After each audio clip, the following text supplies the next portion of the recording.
All right, Monday morning. Just about going to have a full work day here probably left before we're ready. I want to backfill over to this wall and between it and the undisturbed earth over there, enough to walk through here and collect or set up the jack and stuff to begin with, but also to collect up the cribbing in the end.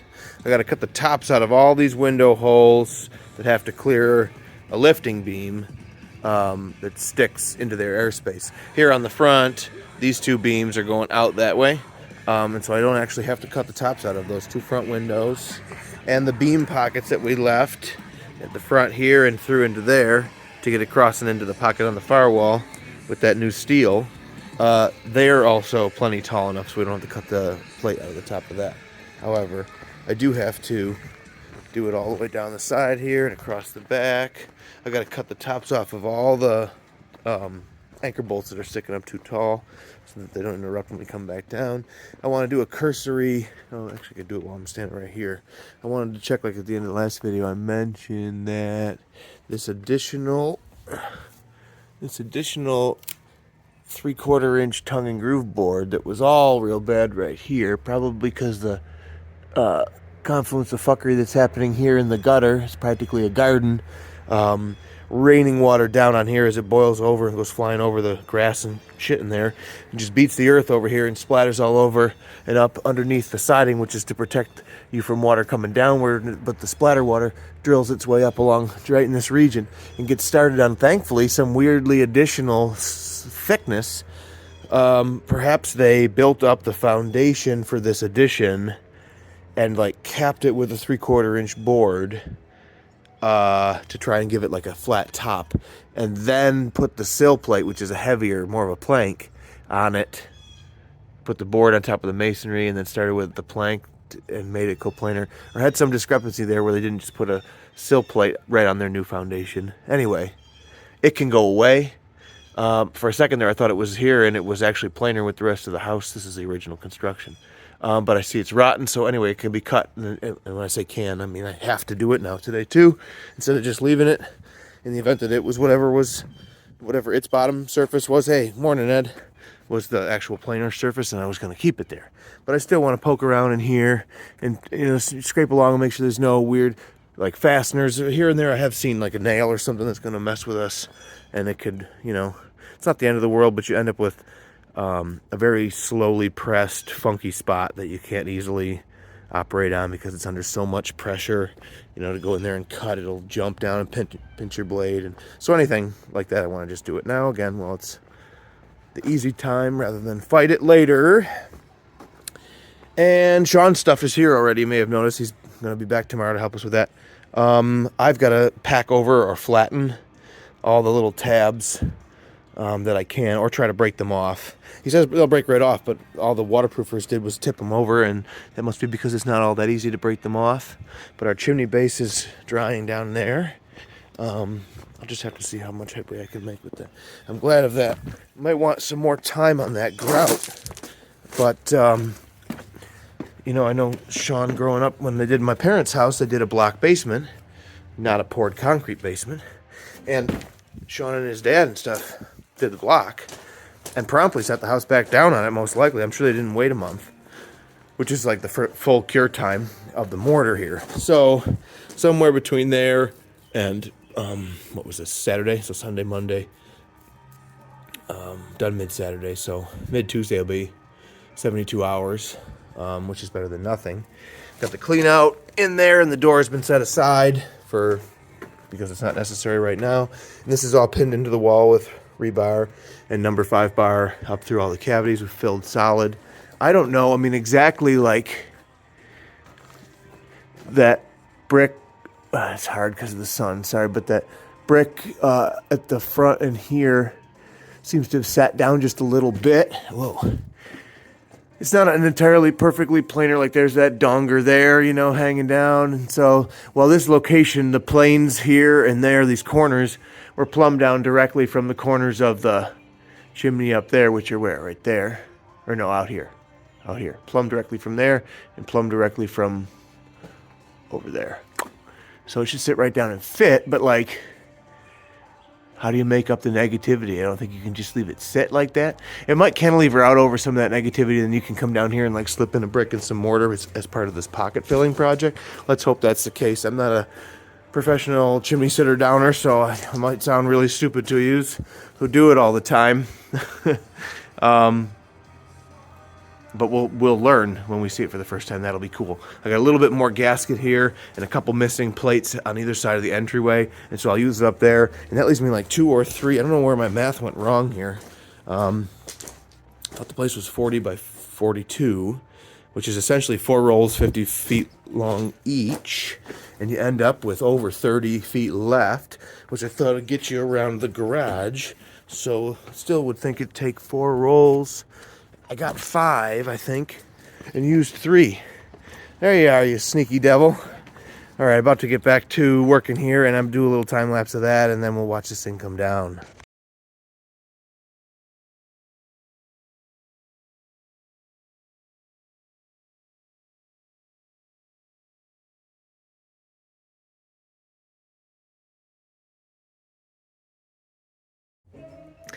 Here's something I just realized, in the sense that I knew something was going to be up here, but you just have to do things in a order of priority. Obviously, we're going to have to tip this little brick off of here, and I really looked at this here once I started noticing in the previous video that we're going to have an interference issue here.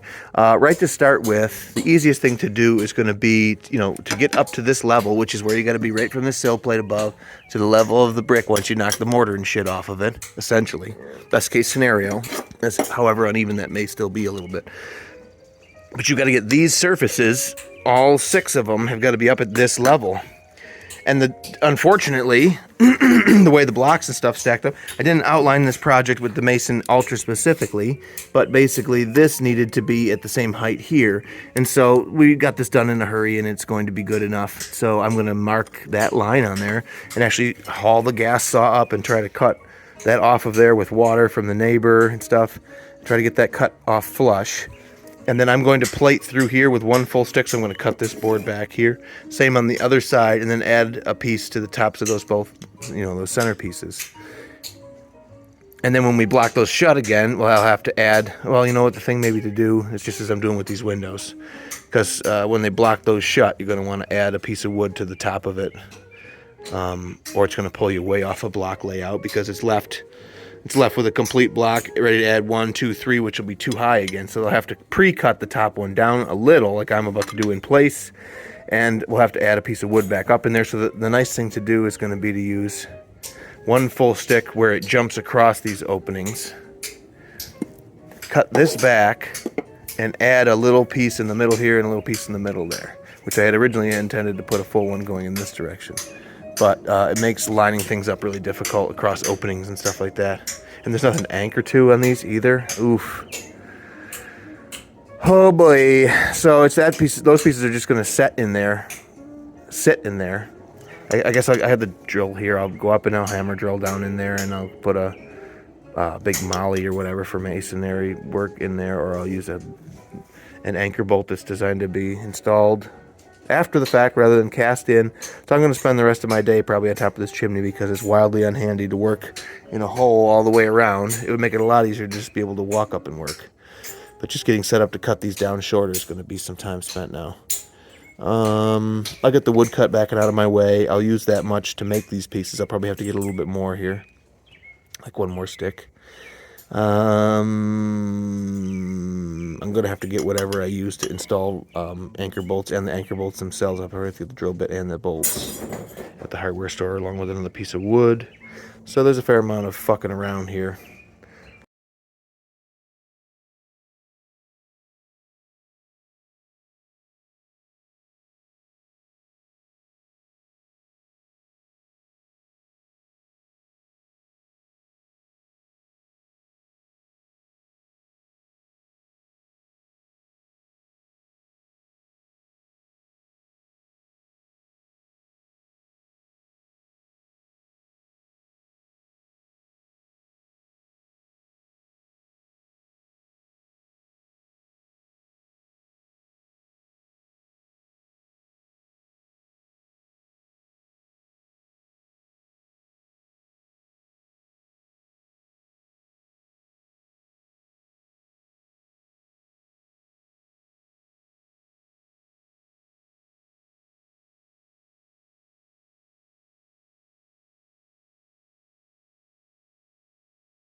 Okay, so I went and got a planer, took some few eighths of an inch out of that, came down to maybe like 1.125 thick, and that comes in planer with the rest of this sill plate. But essentially, watch me sit and look at this and scratch my head a lot. It's because I don't really like anything about it. I really don't like anything about it. You know, when you try to save cost and don't comprehensively go through the design process, this is the type of thing that occurs. Because, see, basically, this much of the block wall should have been formed up in the concrete pour, at least. And they couldn't form up this cavity because they couldn't get in there, I guess. They didn't feel as though they could get somebody down in there to take the mold apart, which I don't think it would have been an issue, because it's about 19 inches in terms of an opening, and they were saying they wanted 18, and so they didn't think that they had that, which is, well, I guess after you add the form on both sides, yeah, you don't get that much. So there's that. But the top of the block was left high like that, rather than using the grout joints to get it to come in flush. This will end up being a wooden ring around this fireplace or chimney base, unless we mix up mortar here and somehow squish a pile of mortar down when we bring the chimney down to land, which I don't know whether you could rely on that or not. I'm not a mason, and I haven't been able to get the kind of communication that I need to discover that. So we're going to leave this for now. Tomorrow is going to be the day we put the house down, theoretically, too. So it's like if you were going to have the mason build up 1.5 inches by basically setting an inch thick block with mortar under it all the way around the top of this thing and dial that in to planer with the sill plate, you're still hoping to have, you know, a smooth surface here, which, like I say, in the case of that one brick and stuff, it isn't all. But this is where the rubber meets the road. It's where the cookie crumbles. There's other ways to put that, but like this is where planning and everything come in crucially, underneath all this weight and stuff. And so at the end of the day, it's my responsibility, and I skipped out on completely planning this because I couldn't get with everybody and wade through the project of making sure it fits right in a reasonable amount of time. So we're figuring it out ad hoc in the field, and it's just pissing me off right now because I don't know. See, I don't have anchor bolts to anchor that thinner plate into the block unless I drill. So I could set up, and I need countersunk holes for the washer and the nut again. So I could countersink 3 locations there where it's solid mortar, and then I could hammer drill 1/2 inch down into the mortar and use those redhead drill-in anchor bolts just in those locations, and then run a nut and a washer down on it and let it seize up and become tight, and then cut the top of the extra long bolt off. But if we come in here tomorrow and this doesn't need to be wood for whatever reason, or can't be wood, or we change our minds, I can slip these other pieces off of here and cut the bolts off, and I was married to those anyway. But at this point, I'm just going to a lot of work here to potentially undo something, so we'll see. I do want to drill and mount a couple bolts in, because see, the way that I ended up separating this stick that I came all the way from there and went all the way across the chimney and stopped and then started, both these pieces end up with just 1 bolt each, and they can kind of pivot there at the seam, and so I can drill a couple of those in and hold those down. And it happened again over here, but nowhere else on this thing. So stupidly, it happened again right here again. So there's just a lot to keep track of here, and let me be the first to say that I've been, losing sleep and thinking of stuff in the shower when I'm driving. I've been trying to listen to my book sometimes or read in some of my downtime, and I haven't retained any of that. Every other project that I'm doing, I've got this going in the background. There's a lot of things to do here, and still make small errors that are fixable and stuff, but not as nice as if I could have just blown right through it without problem. So not the end of the world, just hard to coordinate operations that are busy, and once they've been here, they don't have a lot of time for you. So I will figure these things out. For now, you're going to watch me cut the tops of the long bolts off all the way around with the grinder, and then we'll do some backfilling, and then I'm going to call it a day and just leave this to be handled tomorrow before we start things out.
All right, sorry about the long take there. I think I forgot to put it on time lapse. I don't know. So I put some number 2 stone first, and then some of the oversized from out front down here to start with.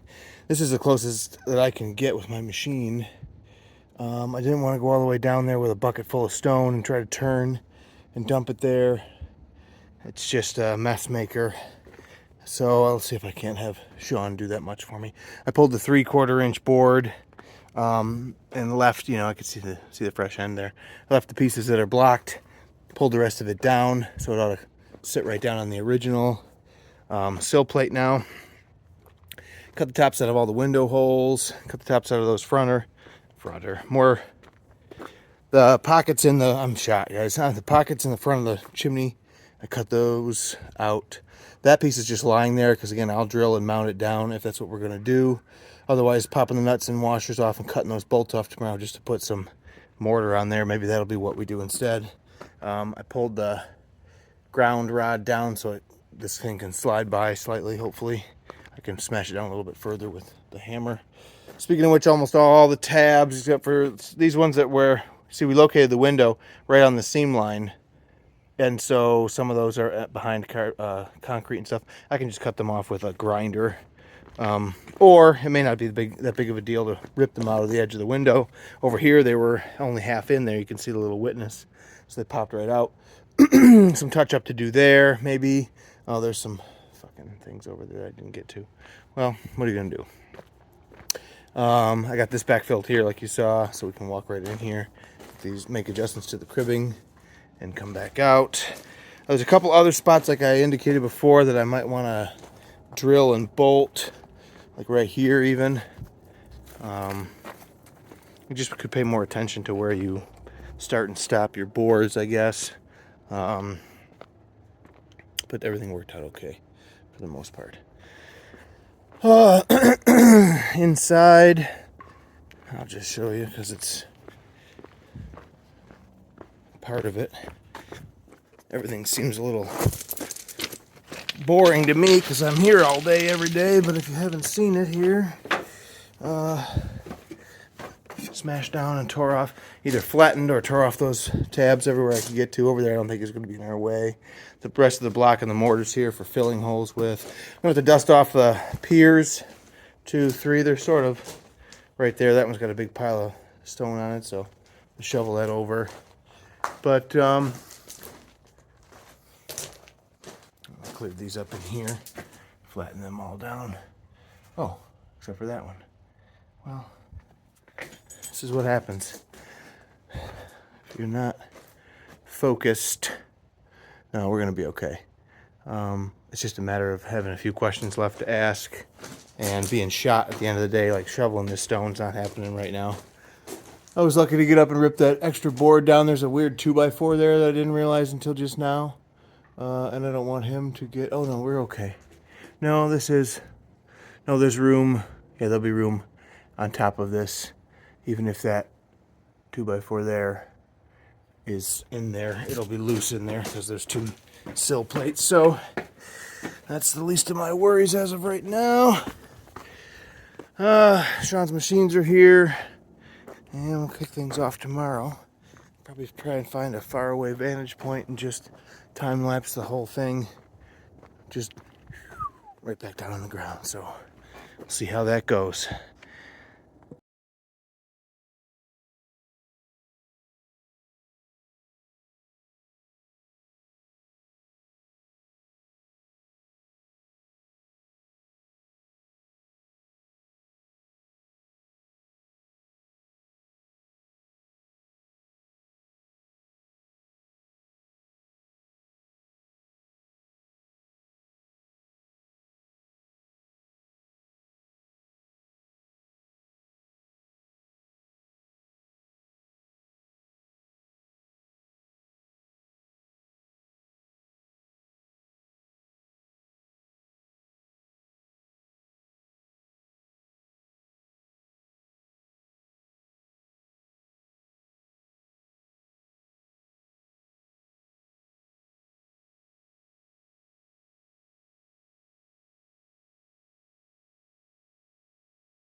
All right, so Sean's backfilling outside. We're coming right through here next to the old beam with the new beam. So I pulled everything out of the way, cut this little bit of clearance here. This original back wall of the house is going to take some doing to get it just right. But we'll let him get out of here today. He's got his jacks all packed up, weights off of everything through one of my current permanent columns here. I'll probably set up next to it with a lifting shore there. And I'll be under the new beam with lifting shores, even though we'll have the permanent columns under it today, because I want to go up some and level out the top of that with the rest of the outside wall, which his temporary shores won't do, and he would have to set up his hydraulics in the middle to do that for me, which isn't part of what we're doing here. So I can do that myself, that's no problem. At least I know that I'm going to shoot for level with the brand new foundation wall level, unlike it used to be where it would be low there and low there at least. So, and obviously not worth doing because it's going to continue to change in the old circumstance. So now I'll get his rollers underneath the upper beams, probably pull them out, then underneath the lower beams, pull them out, send all the cribbing blocks out and stack them. I'm going to go out and give him a hand getting the new beam in here. So we pushed it right into there. That's about the distance, the depth of the vestibule, which it won't have a beam in there, so he's probably flush outside. We'll finish up in here. Okay.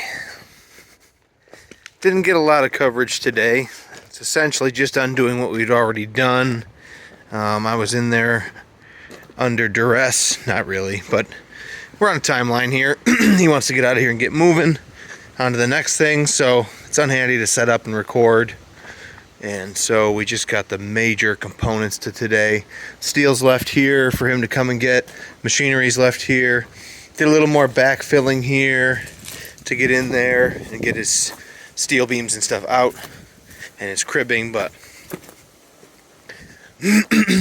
essentially packed everything up into little loadable groups, which is so nice to have. He smooshed this off in there for me, so essentially I can drive in there and I can get stone backfill from here almost everywhere. This is all the dirt that he's going to move as part of this contract, so this is my backfill over here. So before too long I want to get into this. If you get a lot of rain on this, sometimes it can get real tight and make it difficult to tear apart. I don't have teeth on my bucket, but essentially I'm going to use this in the top half of the trench all the way around, as well as primarily to fill where the cribbing was outside here and to the side of the chimney. We'll get mostly that stuff. Which is nice that he keeps that separate. I'm going to cut down through the middle. I'm going to continue to let these pieces of the mold patterns dry out, and eventually probably just cut most of the way down through the center with a Sawzall to save the blade, and then just get under it quick with a pry bar and pop it up. It should just fold up in half and throw that away. Sean was saying if we did mortar here, you'd start way early and it would be kind of tight, and then we'd squish down into tightened up mortar. In this case, I cut an inch back all the way around on all sides, except the ends of that one I'm seeing now, but that's okay. Because the inside and the outside are what the most important thing. We'll have an inch of mortar to seal it all the way from the elements outside and from everything on the inside. We'll probably go right down in there, I guess. Kind of blustery now. I'm going to duck out of here and do some excavation off-site for a different customer tomorrow, and then I'll be back Thursday, Friday over here. I think Jeremy's going to give us a hand here, and see if we can't, when the weather warms up some more at the end of the week, see if we can't pressure wash and brighten the deck at the other project that we've got going on where the pergola is going up. So hopefully that's going to get onto the internet at some point soon. But for now, there's the new steel beam. Wildly out of the pocket over here.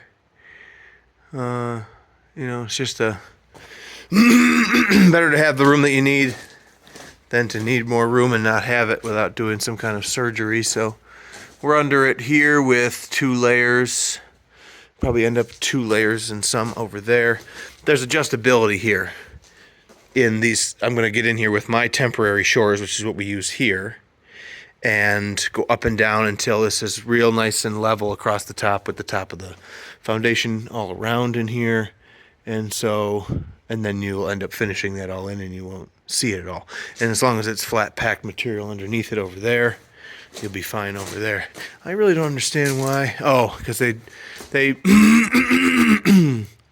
were 3 inches lower with the top of the concrete than the plate is in that area for the pilaster. This is where all the drawing, planning, and doing math in your head will bite you like that, which, again, not most people who do it that way would say, well, that's not unfixable. And it isn't. We'll add some layers of lumber there and it'll be fine. But again, with leaving the tops of these where we didn't need to get a beam out and taking the piece out of the top, I left it there to be reapplied to the top as a double sill. And, you know, I ended up with a piece of 3/4 inch material stuck in there that I didn't see or notice, or I cut it free and didn't rip it down. Yeah, I cut it free over here and cut it free over there and never came back. I kept moving.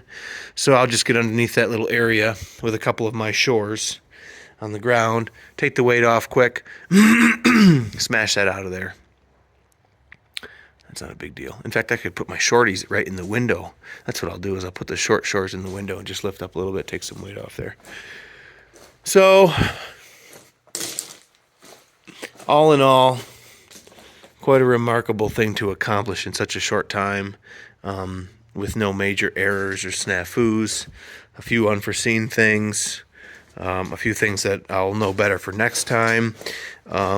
Communication is key, and lifting and replacing foundations is a very specialized thing that Sean's very good at. But being able to pivot and set somebody else up for success with the parts of the project that you're not going to do this time, and be able to articulate those when you're busy doing other things, may not be his strong suit, so that's okay. I did my best here to anticipate what was going to be sticking points, and I think for the most part we got them. And thanks to him, this has gone out without major incident. And this is the meat and potatoes of this. I'm feeling really good now that we've got this. I mean, that 2x6 used to have that wall that was a temporary support wall at this corner underneath it, desperately trying to hold the weight off of this catastrophic failure here. And at the bottom of the stairwell, you can see here, this window that was here is just was laying on the floor behind some shelving. And this little hovel room at the bottom of the stairs, you make a right here. And the ceiling was like right here practically. And over there didn't even exist. This came back over to like here. The washer and dryer were there. So we gained this much more underneath this area of the house. Whoa, that was never a full depth basement before. And if this is about where the floor height will be here, but that will mean that you could see right out into the backyard. I mean, it'll be glass block, so you won't have a clear view. But the elevations here, especially at least through the egress, will have a clear view for sure. Right out into the backyard from a little higher up than here, which will be really nice. And it could be swung open like a door, and there'll be a window well at some point here, just below your line of sight, and a little piece of ladder to help you scramble up and out in the event that there's an emergency. But man alive, this is such a huge improvement. We get the mason back, and he'll block up the inside and the outside openings. Probably have him put the windows in, get the grout going around those all the way around. Lost a couple bricks there, but he could probably maybe stick some up there for me. And we're essentially back on everything there where we want to be. Build right up underneath that tight, which will really help that out. Then we'll get that filled in over there. I may even see if I can suss out exactly what I need for thickness here and at the other end. We could probably operate on a solid concrete block to make a monolithic piece. That he could set in there with mortar, and you know, it'll be coplanar to this surface and over there, and we'll do the same thing down there, something smooth on the front, just the right amount. We'll do it that way, I guess. Will be a nice way to do that. So after I dial these all in and just check the ends and see that they're where I want to be, and figure out how big that guy needs to be, and I'll make him with my saw on a full block, yada yada. So yeah, climb back out of here. All things considered, it's got weeks yet until Memorial Day, and I was hoping just to get to this point by then for my schedule, which is awesome. It's a weight off my shoulders, and far fewer things up in the air, so to speak. Pun sort of intended. Oh, I could start by throwing those chunks of concrete down into these big holes. And what we do out front, I was telling Ed, you know, you're going to want to wait until this time next year. We'll get this backfilled as soon as possible, but I wouldn't want to commit to pouring stairs or a sidewalk or anything like that until this has had a ton of time to, the water to wash it together and tighten it and settle it. So it'll be probably overfilled, and hope that it sits down to a more appropriate amount by just letting that water wash particles together as it follows its path with gravity to the bottom. And then we can look at what to do out front, you know, for that type of thing. But eventually he'll need to come and go, and so we'll have something temporary for that. I've got to take the edges of this up, make up one, you know, a 2x8 floor system with a subfloor, trim back the stuff that's at the front over there, and probably take the threshold out and slip that into place. This door is going to have to move up, and that may mean that I take apart that entryway roof, because it's not looking terrible, but I'm thinking just add to the wall height a little bit. If I can get that thing off of there, I could actually probably pop it off of there and set it aside if I can cut it free of the house. We'll have to see what's going to happen here, because I'm going to need more room than I really got to move the doorway up. It's already kind of high by like almost it's 2 inches high there. And it's current so it's 2 inches, the slab higher than that edge, and that edge is a good 2 inches high, so it's 4 inches higher, and I was going to add a total of like 8 inches. So if I got 4 more inches here, it'd be just touching the soffit of it, but thereby changing the roof system and stuff like that could wait for another day. So maybe that's all the more that we do between that and that height's a product of having brick molding across, when you could even cheat further because everything's white here, and you could cheat the molding down to something narrower first. So there's things that we could do there just to get us back up and running here. Some of those other things are sexier, more fun dress up things that aren't absolutely necessary here. So all right, we'll get back to this as soon as possible, but for now, that's how you get that part of this project done, folks. Big thanks to all my subs on this one. Everybody's been pretty cool. Definitely did exactly what they said they were going to do. Helped me out on several occasions with their expertise, everybody. Other times, you know, I had to point some things out that I just wanted to be a little bit different, and ultimately we got them to be that way, which will be fine, which will be good. So it takes a bunch of specialists on something this big, but eventually here I'm going to jump in and start doing everything else for the most part, which will be nice because I've been looking forward to this. There's just wasn't anything here worth doing until we were operating on a good foundation and connecting up to systems that aren't about to get clogged or break on us. So, all right, thanks for watching, everybody. We'll see you.